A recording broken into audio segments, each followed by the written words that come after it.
Hello everyone, welcome to our Let's Play series of Pathologic 2. This is Colonel RPG as usual, and I'm very happy that you chose to join me today. Even though today we starved to death. Our hunger is through the roof, our exhaustion is through the roof, we have places to be, and I can't eat anything. It's bad. And also water is a problem. Yeah. Everything is really bad. So I don't know what's gonna happen. We might have to reload from a previous save. I really shouldn't be doing this. We might. Or we won't. What's this soundtrack? That's the hour. Why is this different over here? Soundtrack here is so oppressive. So hunger. Can't see anything. They start buzzing after I pass them. Anyway, we're going down there. It's officially night now. Oh, we might also die from other causes. Officer? Or whatever. Soldier?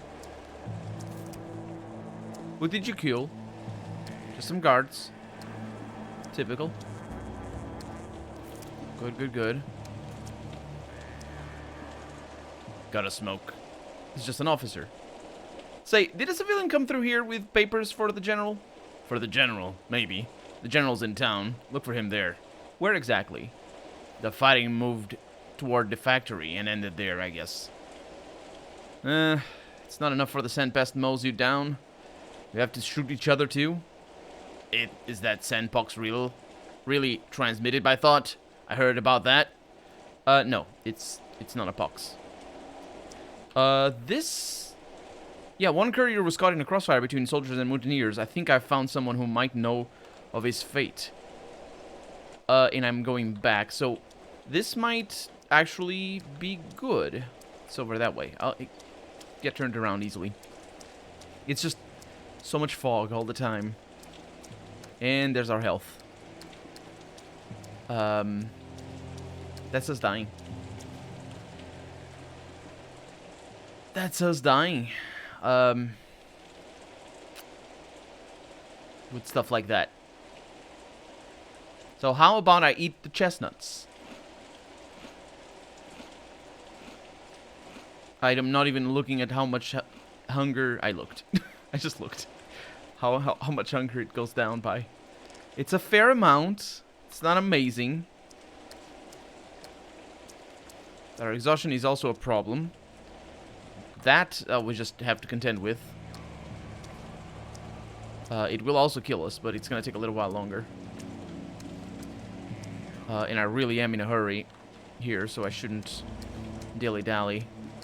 I don't want to sprint too much, because I'm pretty sure it does increase the... It turns to the left, and that's why it confuses me. Okay. Now, what we need... Well, is for them to be here, for one, but also what we need is water. That is gonna be... there's plague. Whoa, dodged that one, and I did not see that coming. Okay. Is that them? Maybe. I mean, I can try tinkering with you, but it doesn't matter because I don't have the parts. One courier was caught in a crossfire between soldiers and mutineers. I think I found someone... Here in... Yeah. Here? I didn't expect that. I wonder if I can buy food from here. I know of a place that might sell food. Oh, this is different now. I can save, though. What's going on? Did I fail the mission? I shouldn't, because the problem is the couriers. What time is it? No, I still have another hour. I think I have another hour.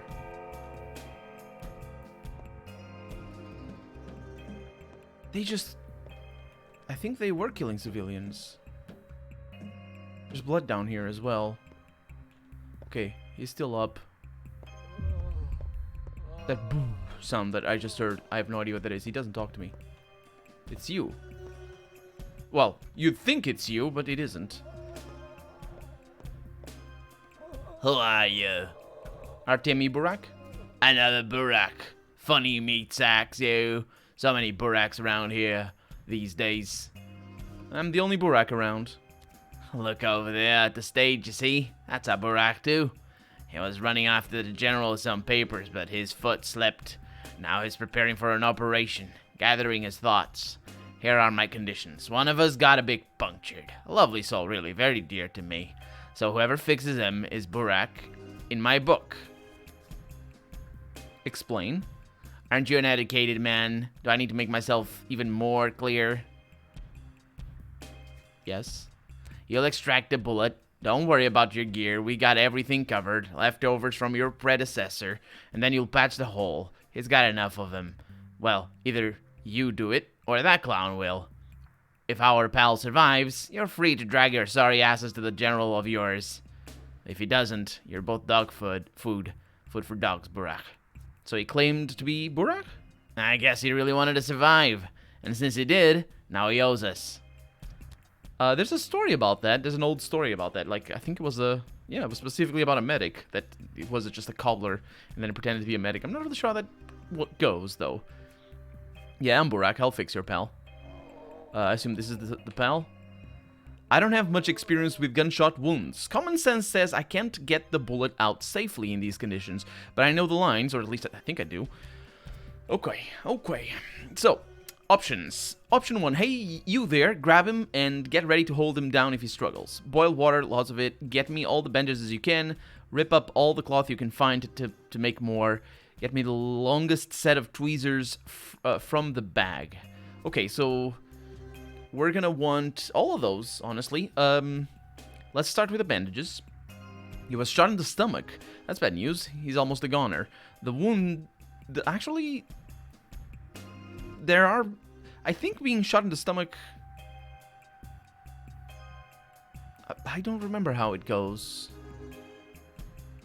So basically, the abdomen shots are very dangerous. In the short run as well, but in the long run they're very dangerous because if they puncture the intestine or if they puncture the stomach, you can go into sepsis because of infection inside. Not only that, there's also a lot of blood vessels in the stomach, so you'll bleed out easily.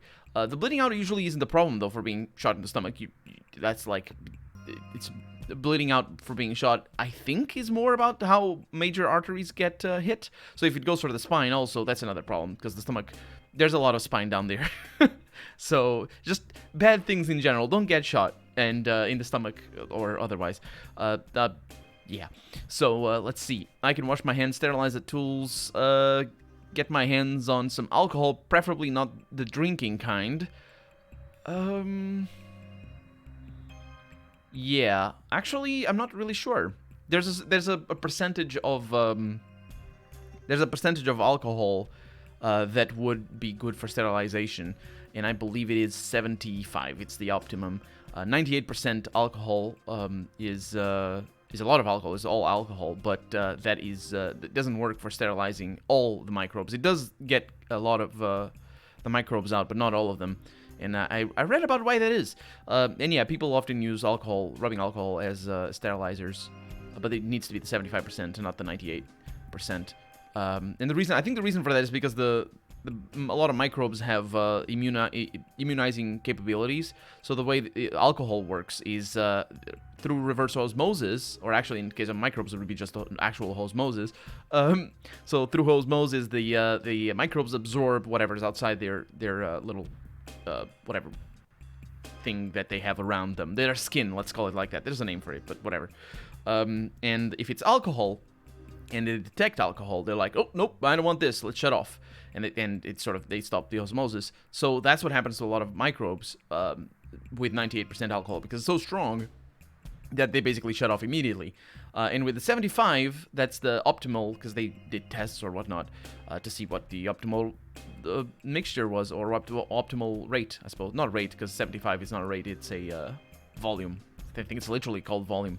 But the point is, at 75, they take a little bit longer and to shut off, and then when they eventually find out, they're dead already. So they never do.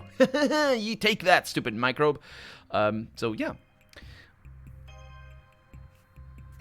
Cutting the clothing off, it obstructs the wound. Okay, actually, that might not be a good idea. I don't know. I'm not a doctor. I don't know anything. All I know is from watching Grey's Anatomy, watching House MD and Scrubs, a little bit of Scrubs, and watching those weird videos on YouTube that I don't remember who plays or who writes them about. Did you know that defibrillators are not actually used like they are in movies and stuff like that? You know, things like common misconceptions. And everybody watches those movies, right? They have millions and millions of views. So yeah, go watch some of those movies. They're fun. They might not be 100% right, but, you know, if a doctor talks to you and says, no, actually, the defibrillator can be used for this and this, and it's not quite as simple as that, and you're like, pay attention to the doctor. Don't trust what's on the internet. So yeah, let's sterilize our hands. The wound doesn't look good at all. A ricocheting rifle round, but by the looks of it, yeah, that would be that could be shrapnel already. So that's worse for the bleeding out, and potentially for infection. But it feels like he has a chance. Okay, so I can wash the wound with water. I can clean the wound with alcohol. I can strap his torso with cloth, both above and below the wound.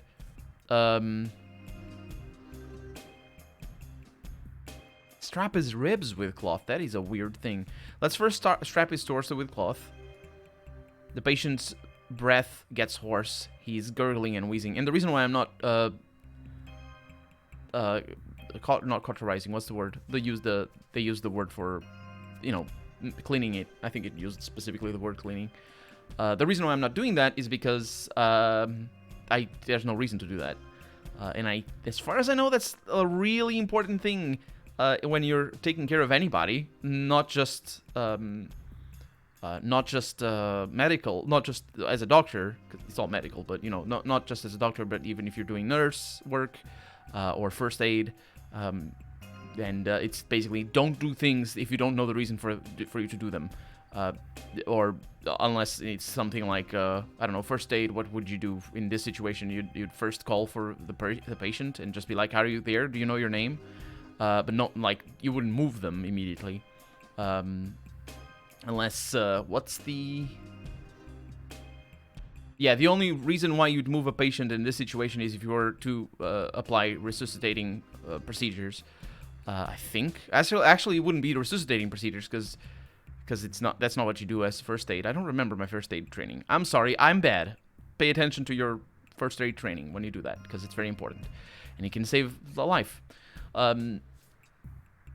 So yeah. Anyway, the point is don't do things that you don't need to do, because you can cause more problems than for no reason.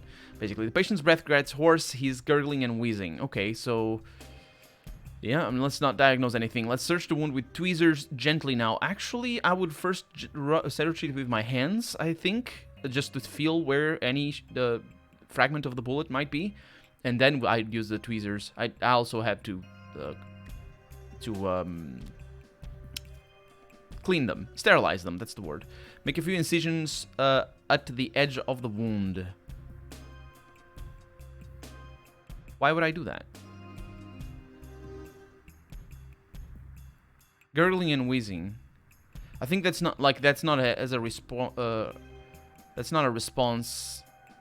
That is a response to what I did, but I would say that's just what he's doing. Like I bound him, so it makes sense. Let's make a few incisions at the edge of the wound and see what I can do here. I don't know why I would do that, but that sounds like a thing. Because I want to I want to look the wound with my hands or something. It looks like the wound is less dangerous than it first seemed. The bullet didn't go in deep enough to do major damage. Okay, so maybe no organs have been punctured. However, the wound is contaminated with pieces of dirty cloth. Yeah, that shouldn't be much of an issue. I mean, it's gonna need antibiotics, but that shouldn't be much of an issue. Time to drain the wound with some cleaner cloth. Someone knock him out already. He's flailing around. Easy.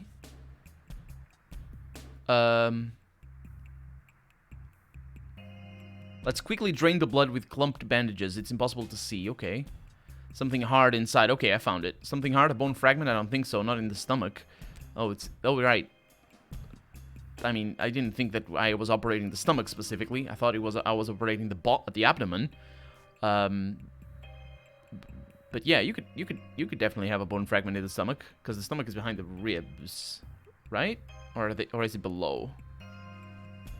Sort of there or thereabouts. It's probably like it's a very easy answer to that. But yeah, you could definitely get a bone fragment from a rib. Pull it out, whatever it is. Let's touch it with my finger. Metal, that's the bullet. Come here, little thing. Okay, yeah, you want to... Stop gawking and pin his legs, you useless fucks. Let's not do that.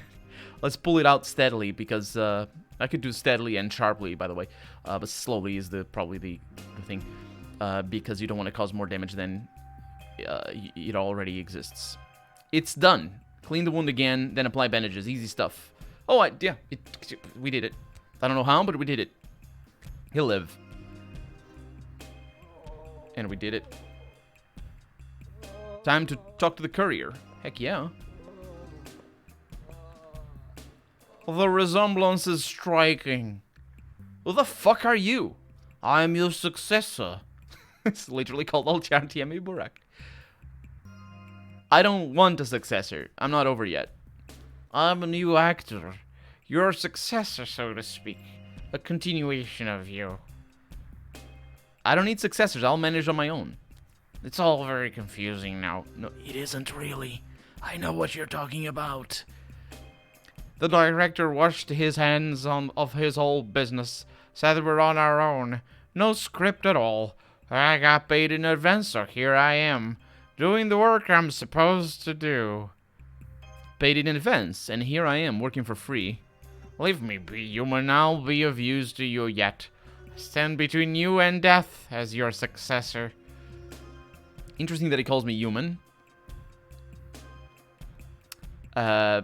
Which he surely isn't talking about me, Colonel RPG. Surely not. Because then he says, I stand between you and death. No. No, you don't. If I'm gonna die, it's gonna be out of other things. Not Pathologic too. Fair enough. Let's go with that. I succeed you. Don't hurt me, human. I'm your mirror. Don't kill me. I'm your guide to immortality. As you die, I'll succeed you. I don't want this. I'll manage on my own. Or want that, specifically. That. This game and many originally Russian-written games confuse the word this with the word that. In English, because the notions can change from language to language, and that's why they do that a lot. And it's kind of kind of charming, but it also is super annoying when it happens time and again. This game doesn't actually do it that much, so it doesn't annoy me. But other games do it very much, and I just sort of got in the habit of switching it. Whenever it says this, I say that, and the other way around. I embark on your path in advance to make sure the thread doesn't snap. I walked in your footsteps, not footsteps, it's a different thing. I've been to the river, spoken with a changeling, seen the soldiers in the fog. What have you done to them, by the way? Did you shoot or run? Anyway, I don't hinder you at all, but I have made a new connection. You love connections, don't you? I do, but I prefer to make them myself. You and I are connected, both alive, both playing the same person simultaneously. That means we've defeated it. What's so bad about that? Defeated what? You hardly look like a conqueror. Fate. Alright, let's play it Fate then. Where's the courier? My stage directions went like this. Today, the Aerospex looks for the courier. Burak tries to ambush him so that he doesn't deliver orders to the general. So I try to kill him and failed. You tried to kill the courier? Where's the courier? Hell if I know. He wanted to live, so he ran. Understandable, really. Oh, crap. Couldn't even do that, right, Artyom Burak? I couldn't finish him off. My arms are weak. You never got the hang of this whole fighting thing. I mean, you're getting your pronouns mixed up. I have to pay for that since I'm your successor. No hard feelings, though. I guess doctors don't really need that skill. But if you were a better fighter, the courier wouldn't be on the run now. Actually, surgeons need to be, well, they don't need to be, but it is good for a surgeon to be physically fit. Because depending on the type of surgery, obviously, but some surgeries can be very physically demanding. So, even if they are not, if you're not, like, physically healthy, not just healthy, but, like, physically at ease, you're gonna lose concentration, and concentration is very important when you're operating, I hope it is very important, because, like, right? It makes sense that it is. I suppose some surgeries might be, like, easy peasy. You're talking like I'm not still here, and you're bad at it. I'm Isidore Gazar. I follow in Artemi Burak's footsteps. Oh, we changed the name over there. Try my best to study him. That's all I want. So, can we go our separate ways? No. This world isn't big enough for both of us. What? Oh, he's fighting me? You better not. Oh, yeah, he's fighting me. One courier is still out there, in the street, bleeding. How do I look for him, damn it?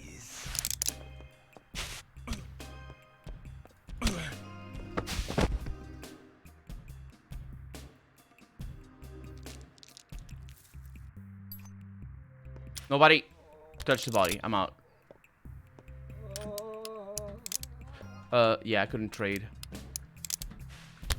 So exhaustion is a problem right now. I don't know how I killed him, by the way. If you're wondering why I did it. I don't know. I don't know. Any chance to get some food, though. So that's definitely a thing. We got some nice things, I suppose. But he might, like... Yeah, he's gonna... I don't think he needs... Freaking hell. I swear to God, this game... Waiting for you! Waiting for you! Tell us! Tell us now! Will you fulfill your duty? I've heard those words before. What duty is it now?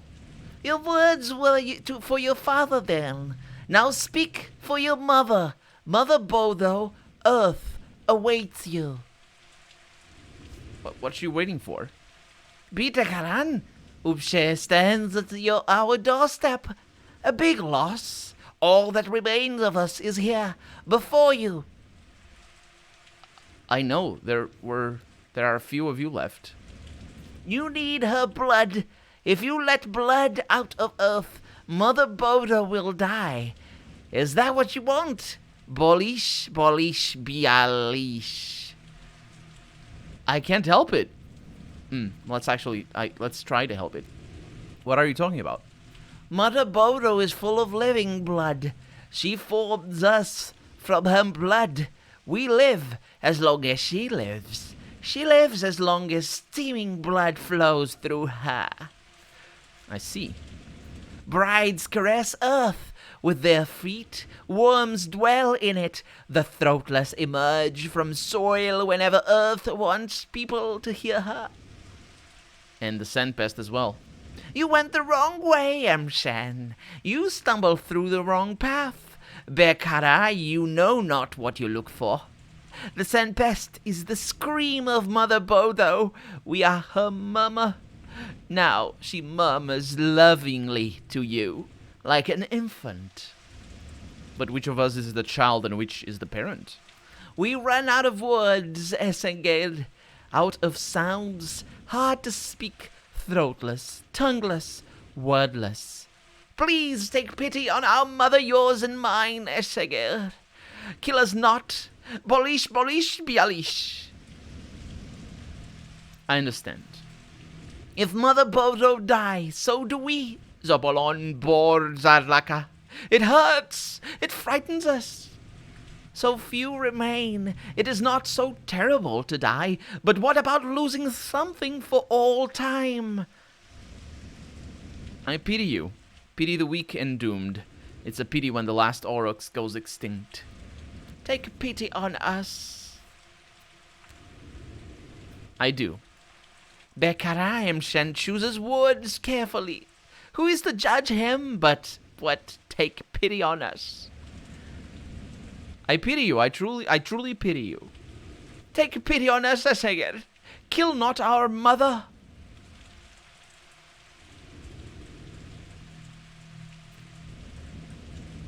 Before the eyes of kin and earth, this I say, I, son of Mother Boddho, will not harm her.